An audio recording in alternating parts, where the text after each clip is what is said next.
최근 노르웨이로의 K2 전차 수출이 무산되었습니다.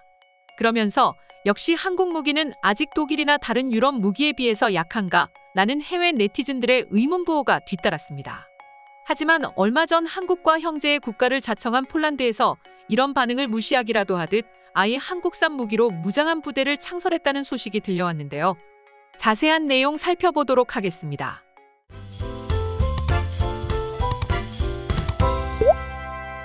노르웨이로의 수출 가능성이 긍정적으로 거론이 됐던 한국산 K2 흑표 전차의 수출이 최종적으로 무산되었는데요.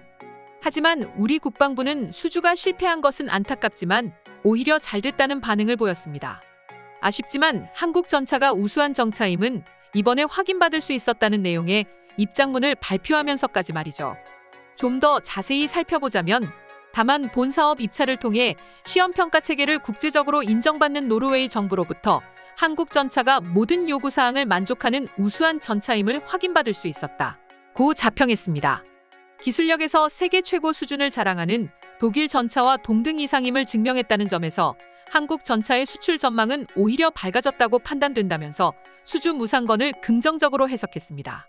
이 때문에 수많은 해외 네티즌들은 앞서 보여드린 바와 마찬가지로 한국산 무기는 실제로 가격이 저렴한 것 외에는 별 볼 일 없는 무기가 아닐까? 역시 유럽의 지형에 한국의 전차는 적합하지 않은 것 같아. 그러니 채택이 안 된 거지. 폴란드는 한국산 무기를 그렇게 많은 돈을 들여 사들였는데 그들이 생각했던 것만큼의 위력을 발휘하지 못하는 한국산 무기를 산 것은 오히려 독이 된 것은 아닐까 걱정이 된다. 에스토니아에서도 한국 전차를 도입한 걸로 아는데 이번에 이 결과의 계약을 엎어야 하는 건 아닐까요? 다시 한번 잘 생각했으면 좋겠습니다 등의 반응을 보였습니다. 하지만 폴란드는 네티즌들의 그러한 걱정이나 우려의 반응 따위는 전혀 신경도 쓰지 않았습니다.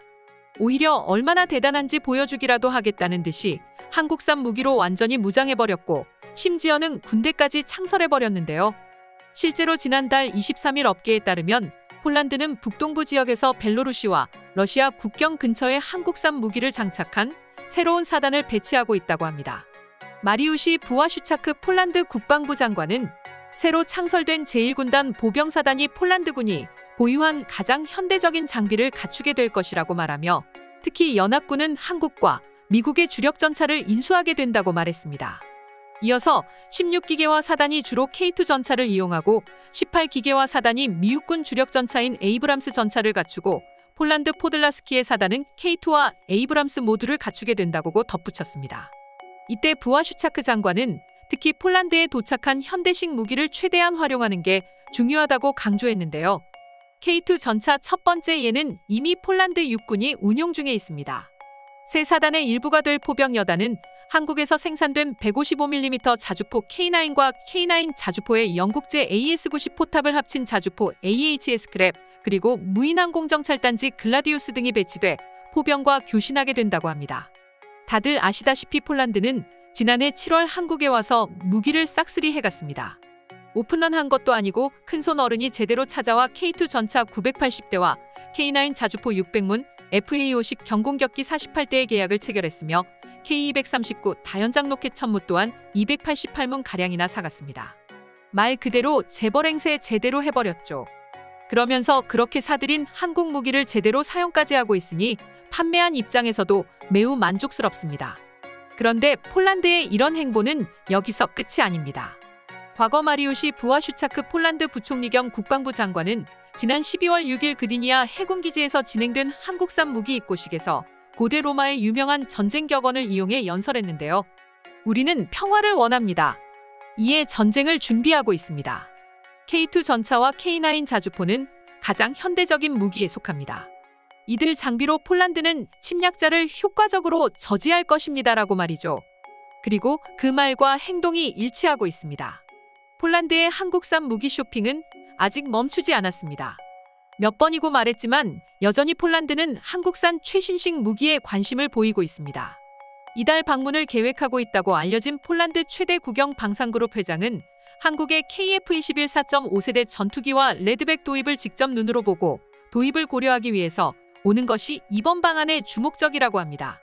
그렇다면 폴란드는 왜 이렇게까지 한국산 무기를 신뢰하고 나아가 한국산 무기만을 사용한 부대까지 이렇게 빨리 만들게 됐을까요?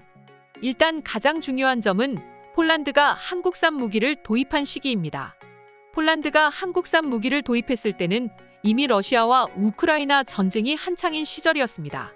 그렇다는 건 뛰어난 기술력은 물론 중요하지만 공급 문제의 차질을 빚어서는 안 된다는 것이었습니다. 당초 부하슈차크 장관은 러시아를 침략자로 규정했습니다. 그러면서 현대적이고 효과적인 무기를 갖춘 군인의 영웅주의가 아니라 러시아의 제국 야망과 잔인함을 막을 수 있다고 강조했습니다. 폴란드가 한국 무기를 대규모로 서둘러 구매한 배경이 바로 이것입니다. 한국산 무기는 지난해 7월 말 계약을 체결했습니다. 그리고 계약 체결 후 약 4개월 만에 초도 물량이 현지에 도착했습니다. 이는 방산업계에서 대단히 이례적이라는 평가입니다. 사실 폴란드는 한국과 무기 계약을 체결하기 이전 독일과 레오파드2를 도입하기로 했습니다. 물론 현재 이 계획이 틀어지지는 않았습니다. 하지만 이 계획은 2027년까지 지금으로부터 4년이나 더 남았습니다. 이에 군사 전문 매체인 디펜스24는 독일, 프랑스 등 서구 국가들은 기술력이 부족한 게 아니라 짧은 시간 안에 빠르게 무기를 공급할 수 있는 능력이 없다고 평가했습니다. 이게 첫 번째 이유이고 두 번째 이유는 역시 그만큼 한국의 무기 능력이 세계에 입증이 되었기 때문입니다. 먼저 노르웨이에서 있었던 혹한의 테스트를 살펴보면 흑표 전차는 레오파드보다 살짝 작은 사이즈이며 무게가 10톤 정도 더 나갑니다. 하지만 충격 흡수 능력이 우수한 ISU 현수 장치를 장착하고 있어 이동 간의 사격 명중률이 높고 승조원의 피로도가 낮다는 점이 큰 특징이었습니다. 특히 독일의 레오파드는 자동장 전장치가 없어 이동 중 사격할 때 사격 속도가 절반 이하로 줄어드는 데 반해 흑표 전차는 버슬식 자동장 전장치이기 때문에 기동 시에도 분당 12발의 사격 속도를 유지할 수 있습니다. 게다가 이 때문에 승조원이 3명으로 줄어든 점 역시 큰 장점입니다. 아무래도 전 세계가 현재 인구 문제로 골머리를 앓고 있기 때문에 이는 굉장한 메리트죠. 비단 K2 전차의 성능만 뛰어난 것이 아닙니다. 폴란드는 K2 전차 980대와 함께 K9 자주포도 600문가량이나 도입하기로 결정했습니다. 그리고 이 K9 자주포는 이미 전 세계 자주포 시장의 50% 이상을 차지하고 있을 정도로 그 성능을 입증이 됐습니다. 특히 인도를 보면 알 수 있습니다. 인도의 경우 중국과의 국경을 맞대고 있고 최근까지도 분란이 끊이질 않고 있는 가운데 인도는 중국의 이런 도발을 억제하기 위해서 K9 자주포 바지라 100문을 추가 도입하기로 결정했습니다. 특히 인도는 지난 2019년 파키스탄 분쟁 당시 K9 자주포 바지라가 엄청난 활약을 했고 이후 200문의 추가 발주가 이루어졌다고 하죠. 뿐만 아니라 연평도 포격 사태도 있으며 당장 인도 중국 국경 분쟁에서도 맹위를 떨치고 있습니다. 이 때문에 폴란드는 아무 거리낌 없이 한국산 전차와 자주포를 선택한 것입니다. 나아가 폴란드는 한국 무기 마니아가 되면서 유럽 방산의 허브가 되기를 희망하고 있다고 합니다. 폴란드는 전차와 자주포 등을 현지에서 생산하면서 자국 방산 산업을 육성하려는 목표를 가지고 있으면서 동시에 현재 커져가는 전쟁의 긴장감 속에 한국 무기의 구매를 원하는 국가들이 점차 늘어나고 있습니다. 이때 국내 방산업계 관계자를 비롯해 흐바웩 PGZ 업체 회장은 폴란드가 유럽의 방산 허브로 도약해 제3국 시장 진출을 노렸으면 좋겠다고 어필했습니다. 실제로 최근만 하더라도 루마니아가 한국의 전차를 도입하기로 결정을 내렸으며 최근에는 영국 또한 한국산 무기에 대한 관심을 보이고 있다고 하는데요. 지난달 20일 업계에 따르면 영국은 148대의 주력 전차 챌린저2를 챌린저3로 개조할 계획을 가지고 있다고 합니다. 벤 월리스 영국 국방장관은 영국 육군의 챌린저2 주력 전차를 챌린저3로 개조하는 계획을 검토할 계획이라고 언급했습니다. 우크라이나의 전쟁 경험이 전차 함대의 확장을 필요로 했기 때문으로 보이는데요. 그리고 이 영국의 전차 확장으로 현대로템과 한화에어로스페이스의 K2 흑표 전차 및 K9 자주포가 수출될 희망을 보고 있습니다. 뿐만 아니라 또 다른 강점은 규모 경쟁인데 이미 한국군이 대규모 도입을 준비하고 있으며 폴란드 역시 대량 구매를 결정했기 때문에 가격과 유지비 면에서 높은 경쟁력을 갖추고 있습니다. 영국 역시 이런 강점을 알기 때문에 최근 K9 자주포에 대한 큰 관심을 보이고 있다고 합니다. 심지어 한국 무기는 비록 한국과 경쟁에 이겨 노르웨이의 수출이 확정이 된 독일 또한 수출의 새로운 강자로 인정한다고 언급했는데요. 독일 매체 DW 도이치벨레에 따르면 과거 폴란드의 한국 무기 쇼핑에 대해 군사 장비의 수출은 밀고 당기는 요인 모두에 의해 주도되는데 한국은 더 발전된 무기 개발에 투자할 수 있는 수익을 얻고 세계 최고의 무기 제조 업체로서의 입지를 굳히기 위해 군용 장비의 해외 판매를 늘리려고 한다. 그것에 맞춰 유럽을 비롯해 수많은 국가가 한국의 군사 장비를 신뢰할 수 있고 기술적으로 진보했지만 미국과 같은 다른 국가에서 개발한 시스템만큼 비싸지는 않다고 보고 있다고 언급했습니다. 그러면서 예를 들었는데 FA-50 전투기는 기본 모델의 경우 7,700만 달러가 드는 F-35보다 훨씬 저렴한 3천만 달러 정도가 될 것으로 보인다고 언급했습니다. 또한 한국은 단순히 무기만 파는 게 아니라 자국에서 생산할 수 있는 라이센스도 포함되어 있어서 더욱 구미가 당긴다고 언급했죠. 심지어는 FA-50 조종사를 위한 훈련 학교를 열어 더 많은 유럽의 잠재 구매자에게 항공기를 효과적으로 선보이는 것 역시 마케팅 수완이 매우 뛰어나다고 말했습니다. 그리고 도이치벨레는 한국이 방산 수출에 신흥 강자가 될 수 있었던 이유에 대해서도 언급했는데요. 현재 한국은 육해공 전천후 모든 분야에서 필리핀, 인도네시아, 태국, 터키, 세네갈, 페루, 오주, 이집트 등의 무기가 판매됐으며 잠재적으로 아르헨티나, 말레이시아, 콜롬비아, UAE, 영국 등의 많은 국가가 한국산 무기에 관심을 표명하고 있다고 말했습니다. 그 이유에 대해서는 세계에서 가장 진보된 무기 체계는 아니지만 가격 경쟁력이 있고 품질이 뛰어나다는 점을 예로 들었습니다. 비용과 효율성 사이에서 끊임없이 절충해야만 하는 중견국 입장에서는 한국군 장비가 가장 좋은 선택으로 보이며 또한 미국산이 아니라면 이제는 한국산을 도입하는 것이 최선이 되어가는 과정이라고 말하기도 했습니다. 이처럼 현재 한국산 무기는 세계를 호령하고 있습니다. 더구나 폴란드는 아예 한국산 무기만을 운용하는 부대까지 창설해버렸습니다. 그만큼 한국산 무기를 신뢰한다는 것이고 한국은 그 기대에 부합하려고 최선을 다하고 있습니다. 이렇게 상호 간의 신뢰를 바탕으로 한국은 현재 유럽을 넘어 전 세계 방산 시장을 진두지휘하려고 합니다.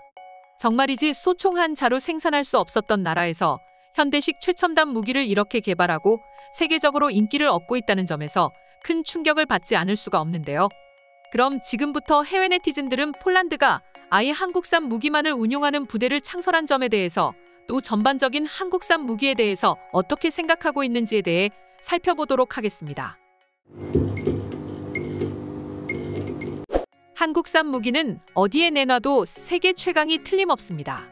비단 미국산 무기와 비교했을 때 조금 뒤처질 수는 있지만 적어도 유럽의 무기 체계보다는 훨씬 더 나은 수준인 것 같아요. 한국산 무기가 이렇게 진보하는 동안 독일은 너무 뒤처지고 있다. 레오파드는 너무 낡고 오래됐어. 이래서야 전차군단이라는 닉네임을 한국에 넘겨줘야 할 판이야. 한국 무기가 싸고 좋은 건 솔직히 인정이다. 그런데 한 가지 의문이 들어. 도대체 저들은 어떻게 저렇게 빠르고 정확하게 만들고 배송할 수 있는 거야? 깜짝 놀랐다니까. 한국이 폴란드의 바로 옆나라인 것처럼 말이야. 아무도 할 수 없을 거라는 그런 시간을 만들어내버렸어. 한국의 시간과 독일의 시간은 달라도 너무 다른 것 같아. 물론 독일이나 미국 등의 나라에서는 안 하는 것일 뿐이다. 왜냐면 콧대가 높거든.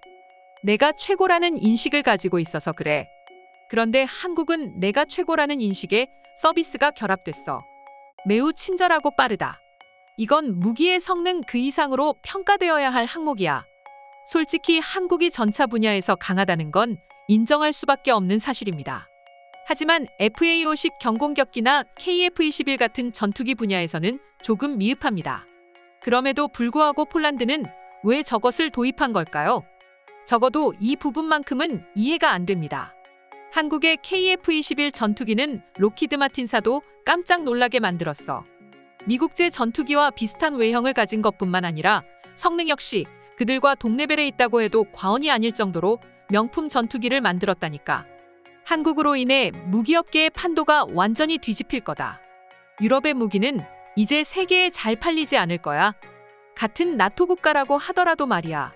한국의 무기가 독일, 영국, 프랑스만큼 우수한데 비해 값은 훨씬 저렴하니 누가 저것을 사지 않을 수가 있을까? 당장 무기가 필요한 국가들은 한국에서 구하려 들겠지. 아무래도 한국은 최근에 더 많은 무기를 만들고 팔기 위해서 회사 규모를 더 크게 만들었다고 들었어. 인재를 채용하고 말이야. 한국의 방산이 정말로 커지긴 커지나 보다. 이미 한국 방산의 힘은 세계적으로 막대하다. 한국 무기는 해외에서 만들어지고 있다. 그러면 그곳에도 인재를 채용하며 경제에 도움이 된다.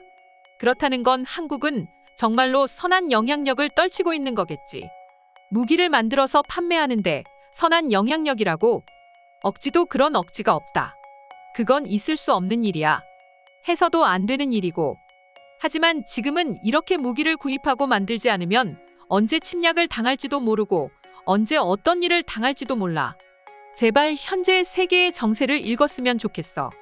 지금은 과거의 평화가 사라진 지 오래란 말이야. 이상으로 오늘의 영상은 마칠 텐데 영상이 유익하셨다면 구독과 좋아요, 알림 설정 한 번씩 부탁드리겠습니다. 다음 영상으로 찾아오겠습니다. 감사합니다.